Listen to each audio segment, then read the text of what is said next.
So I wasn't gonna do one of these, and then I heard the topic was surprise. And I was like, okay, there's one time in my life that surprise really stood out to me. So I'm gonna tell you my tale of pleasure and torture and roadhead. So once upon a time, I was doing this thing called a long distance relationship in the magical land of what it is to be a 20-year-old.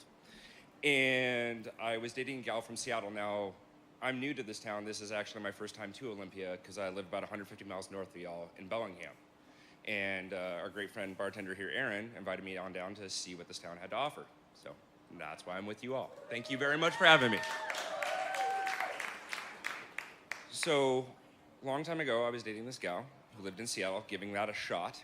And we had this weird dynamic of her not having a car and me having a car, and me being a 20-year-old male and all the incentive that a gorgeous girl can provide. So of course I would go down, pick her up, bring her back up, hang out at my house, and then shuttle her back down to her place when she needed to go back to work, her life, whatever else. And I would do whatever it took to impress her.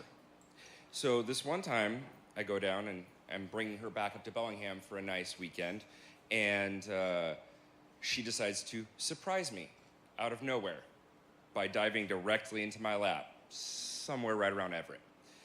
And first time ever, very shocked, very, I don't even know what the fuck's going on. And all of a sudden, clothes are coming off, heads down, and this is awesome.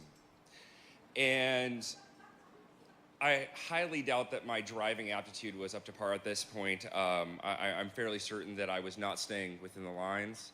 And I noticed, for those of you that have traveled north, that somewhere around like exit 210, there's a rest stop. And I was like, yes. So if I can just get to that point, maybe something more. We proceed, and a couple more miles go on, and I'm like, okay, cool, let's start getting over. Let's change lanes. Middle lane.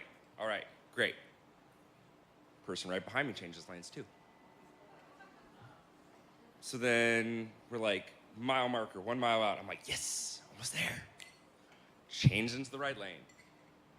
Guy behind me changes into the right lane. And I'm like, hey, he might like roadhead too. Okay. So then I get into the exit for the rest stop. And immediately after my blinker goes on and I change over, guy behind me decides he's gonna pull into the rest stop too, and I'm like, that's suspicious now. And that's when I decide to shift focus and really pay attention to my rear view and go, yep, that's a cop. And then I said the worst thing you can ever say, while somebody's head is still in your lap, is, yep, that's a cop! Boom. Lights go on. Second her head raises up, lights are on. In all of training to get your license, they can prepare you for a crash, to be on a wet surface, parallel parking. There is not enough instruction in the world. Well, changing lanes, coming to a slow stop, making it turn into a rest stop, having no pants on, and somebody going to manic hysterics right next to you because a cop's lights just went on right behind you. That is process overload. So I'm like, cover up the evidence. Thank God I was not driving a stick shift. Because while still making the turn, telling her to cool the fuck down, and trying to slow down, I completely sheared the tip of my penis off with the zipper.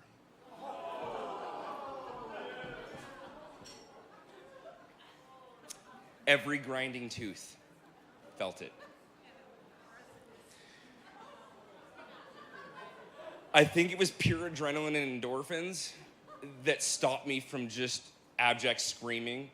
Eyes welled up, that was for sure. But I was in survival mode at this point. I was getting pulled over by a cop, like barely covered up. What do? So pull into the rest stop, pull to the stop. He pulls right up alongside us. She's still being hysterical, and I don't understand what her deal is because I'm in a way worse state.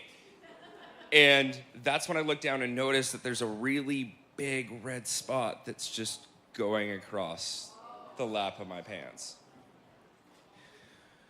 So the cop pulls up, and I look like, the only image that I still have to this day that I can get this from is if you've all seen Ren and Stimpy, when he's like really, really buckling down, and Stimpy looks over and he's just like, "Ooh." I look to the window and I'm just like, "Officer, what's wrong?" "License registration, please." "Okay." And he takes it and immediately disappears. Doesn't ask me to get out, doesn't ask like what I was doing, nothing. And I probably should have known something at that point. Comes back maybe 2 minutes later, which is the fastest I've ever had somebody process my license if you all have been stopped. Comes straight back up to the car and does the best and the worst thing all at the same time. Because I remember him tapping the top of my car twice and saying, "Pull into the rest stop first next time," and throws my wallet straight into my lap, turns around and walks away laughing.